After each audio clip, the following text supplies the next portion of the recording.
கர்நாடகா மாநிலம் உத்தர கன்னடா மாவட்டத்தில் கள்ளக்காதல் விவகாரத்தில் ஏற்பட்ட மோதலில் சமாதானம் பேசச் சென்ற ஒருவரை கத்தியால குத்தி கொலை செய்த ஜோதிடர் மற்றும் அவரது காதலி உட்பட 7 பேரை போலீசார் கைது செஞ்சிருக்காங்க. அதாவது பார்த்தீங்கன்னா, உத்தர கன்னடா மாவட்டத்தைச் சேர்ந்தவர் மகேஷ் நாயக், இவரது மனைவி சுசித்ரா. இவர்களுக்கு 18 வயதில் ஒரு மகளும் 16 வயதில் ஒரு மகனும் இருக்காங்க. இந்த நிலையில அதே பகுதியைச் சேர்ந்த ஜோதிடர் கமலாகர் பட் என்பவருடன் சுசித்ராவுக்கு பழக்கம் ஏற்பட்டு அது கள்ளக்காதலாக மாறியிருக்கு. இருவரும் அடிக்கடி பல்வேறு இடங்களுக்கு சென்று வந்திருக்காங்க. இதனை மகேஷ் நாயக்கின் 18 வயது மகள் நேரில் பார்த்து தனது தந்தையிடம் தெரிவிச்சிருக்காங்க.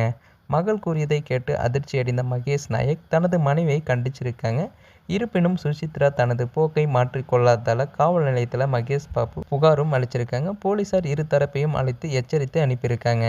இதனால ஆத்திரமடைந்த சுசித்ரா தனது கணவருடன் கோபித்து கொண்டு பெற்றோர் வீட்டுக்கு சென்றிருக்காங்க. இந்த நிலையில சுசித்ராவின் தந்தை பேச்சுவார்த்தை நடத்த வருமாறு மகேஷ் நாயக்கை அழைச்சிருக்காங்க. இதன் பேரில் மகேஷ் நாயக் தனது தம்பி வசந்த் நாயக் மற்றும் உறவினர் குமார் ஆகியோருடன் சுசித்ராவின் தந்தை வீட்டுக்கு சென்றிருக்காங்க. அங்கு சுசித்ரா, ஜோதிடர் கமலா பட் மற்றும் அவரது ஆதரவாளர்கள் என 7 பேர் காத்திருந்திருக்காங்க. சமாதான பேச்சுவார்த்தை நடந்து கொண்டிருக்கும் போது இரு தரப்புக்கும் இடையே வாக்குவாதம் முற்றிருக்கு. இதில் ஆத்திரமடைந்த சுசித்ரா மற்றும் ஜோதிடர் தரப்பினர் மறைத்து வைத்திருந்த கத்தியால மகேஷ் நாயக் உள்ளிட்ட 3வரை சரமாரியாக தாக்கியிருக்காங்க.